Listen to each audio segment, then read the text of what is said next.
Rev up your engines!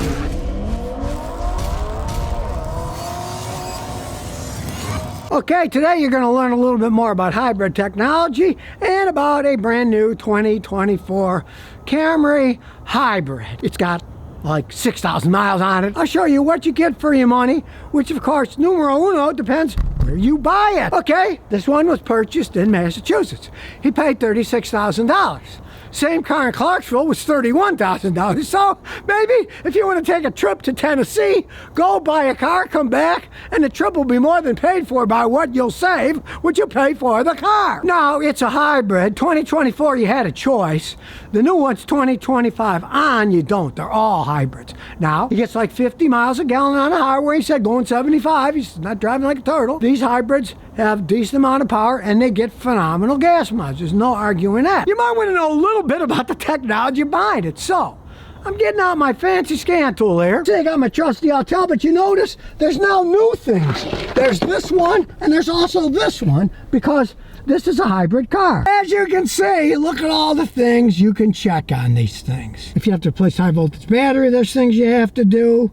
You can test all the components. You can do testing of the direct current system. You can do testing of motors that run in the car. You can test all kinds of things. Battery, and if you replace it, it shows you how you can replace the thing. It can diagnose it. I mean, there's a lot of stuff that you need to know if you own one of these cars. And you can do all types of diagnosis. Needless to say, this doesn't need any yet. It's only got like 6,000 miles on it. But understand about electric cars. They're very complex. This is a half electric car. It's a hybrid gasoline engine, and then it has a high voltage battery pack and electric motors. And if you know anything that I've been talking about, under the hood we have an eCVT transmission.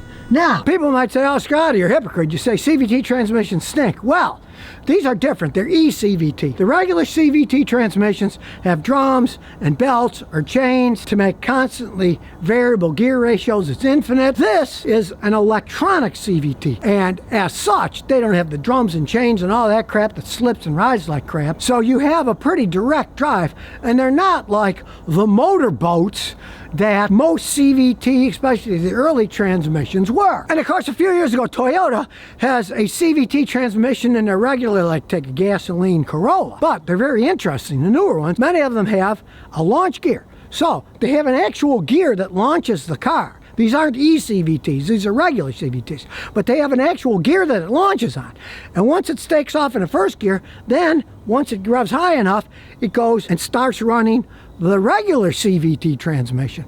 So it doesn't have the problem of taking off poorly with the CVT because it actually takes off with a regular gear. So it's kind of like part automatic transmission with a gear and part CVT. Well, this is all CVT, but it's electronically controlled. And if anybody can perfect these things, it's Toyota. I don't see problems with these anymore. Originally, in the Priuses, they had a problem with them overheating and the motor would burn out when they had like maybe 190, 200,000 miles. But it's because they weren't cooled correctly. They no longer have that problem. So it's very complex, yes, but in terms of Toyota, they really don't have any problems. But let's compare it to, say, a Ford that has an electronic CVT. Ford uses a lot of Toyota patents, right?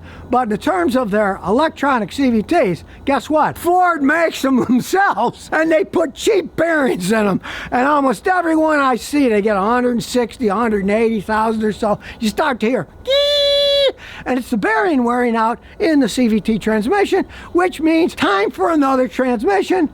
So, hey, maybe if you buy a Ford, get rid of it before it's got 160,000 miles. Pray it doesn't break before that. But the Toyotas do not have that problem. And with that eCVT, he gets 50 miles a gallon on the highway. He was worried because he's had Toyotas before and it ate up the front brake pads. Here in Massachusetts because of the salt on the road, right? So he's not planning on driving this in the winter. He's going to park it and he's going to drive his old car around then, which truthfully, if you live in an area like that, it would behoove you to get a clunker for your winter driving car because they're using salt, but it eats your cars up in the winter. Unless you're willing to have a heated garage with heated hot water and rinse it off all the time, you're better off not driving a nice car in a salted area, especially a hybrid, because it's got a lot of high voltage wiring in it that the salt water is going to eat that up too. Now, this isn't a plug-in hybrid.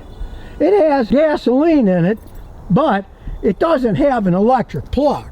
So if you live where they put salt on the road, those electric batteries on the plug-in hybrids and regular EVs, that stuff's going to go bad over time from the salt water. There is no if, ands, or buts. So you don't need this Autel charger that charges electric vehicles, because this baby charges itself up as you drive, and when you slow down, the regenerative brakes recharge it up, so you don't have to worry about ever plugging it in. It doesn't have a plug. Now if you get a plug-in hybrid, you can plug it in and you might get, like in a RAV4, you might get 55 miles of driving on electricity alone. So if you want to pretend you have an electric car and you drive less than 55 miles every day, you come home at night, plug the thing in, you can do that. But this isn't made that way, so it's just like a regular car that just gets phenomenal gas mileage, and you don't have to plug in anything. Let's face the facts, Americans are lazy.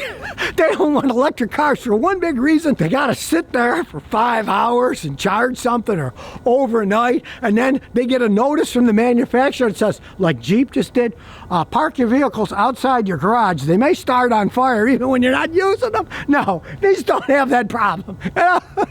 Sometimes you go a little bit too far with technology. This hybrid technology, hey, do realize as they age and they have problems, you have to find a guy like me and a fancy scanner like that Autel scanner that does hybrid and electric cars, because you can't go to Billy Bob and, oh yeah, I'm gonna work on your hybrid car. He doesn't know what the heck's going on under the hood. You're gonna need a real mechanic, and everybody knows that has an ounce of brains in their heads that the dealerships, or as most people call them, stealerships, are the last place you really ever want to take your car to get fixed if you have to pay for it, because they're just out there to get whatever they can. They got an overhead of anywhere from $1 million to $5 million bucks a year. And who pays for that? You going to them, paying to get your car fixed. And with car sales being what they are, and they have a problem selling them, a lot of their profit comes from fixing cars. Probably the last place you want to have your car fixed. On top of the parts are higher. I only go to a dealership if I have to get parts. I like OEM parts, but there's a lot of other places you can get OEM parts because they have the highest prices of anybody. Why would you pay the highest price when you get something somewhere else, right? But with these hybrids, the problem is you got to find somebody who knows how these things work, and there aren't that many guys out there that know how they work. So we'll take a look inside. Beautiful, comfy seats, and of course they have all the airbag systems. They're extremely safe cars. Now, unlike electric cars where you have range anxiety, he gets just shy of 600 miles on a tank of gas and with the battery charged up. So no range anxiety with this thing. I would get anxious though. I would have a big anxiety about, there's no way I'm going to be able to hold it in for 600 miles. I'm going to have to stop and pee somewhere and get something to drink and eat too. So we'll start her up, and as you can see, since it's an electric car, you don't really hear anything, but we'll do the old back up here. And it's got the great helicopter view. I love that. My wife could do with one of those. Then she would stop freaking out about backing up. You might not notice that your neighbor is coming out of the side of the driveway with a giant diesel truck, so you still gotta look. I don't care what anybody says, but it is handy. All right, here we go. Now, realize this is a Camry, and it pretty much rides like a Camry because it's not a plug-in or fully electric car, it's a hybrid. So it doesn't have a giant heavy battery that makes them ride bad. If we were riding on these bumps that are going over pretty smoothly now in, say, a RAV4 plug-in or a Corolla hybrid or a Prius hybrid, it'd be a much rougher ride. This thing still rides like a Camry. So here you go to take it on the highway. The regenerative braking's working. Give it some gas in. Nice takeoff. It doesn't shift gears because it's a CVT, but it's an e-CVT, and if you noticed, it didn't do that high revving and not taking off like a 4 horsepower Avenue boat motor. It took off like a regular car, but it's an e-CVT, and they haven't had any real problems with these things. Handles perfectly fine. Even with me driving like a maniac, it's still doing 46 miles a gallon.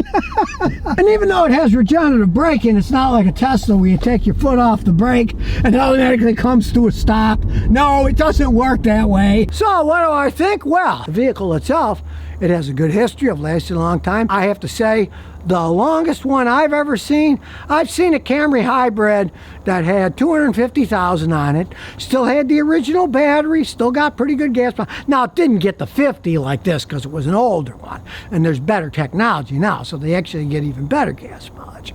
But he was still getting like 40 miles a gallon, which isn't bad for a Camry. Yeah, I mean, you get a gasoline one, you're probably going to get 27 miles a gallon. It looks like a regular car. It drives like a regular car. It can get almost 600 miles range driving it around. So Toyota probably had a very smart move building a whole bunch of these hybrids. Now, you can only get the Camrys and hybrids. That's all they're making, at least for the United States. So, hey, if you don't mind the price, he paid 36. He could have got it for 31, so maybe do a little traveling, look around the country, take a little trip, and come back with a new car. Still save money, have a little vacation. Hey, you can take a plane flight. Lots of places these days for a couple $100, $300. Buy a car there, have a vacation, and drive it back. Hey, why not? Take advantage of different prices in different areas. And if you want a dependable hybrid car that gets 50 miles a gallon, hey, you really can't do wrong with buying a Camry. You know, as I've told the people before, let's say you want a RAV4, you gotta have an SUV, right? Buy a hybrid one of them, you're gonna add another $10,000 to $18,000 on the price. The SUV, like a RAV4, do you really need that SUV body? If you don't, hey, I think these sedans should make a big comeback myself. So if you never want to miss another one of my new car repair videos, remember to ring that bell.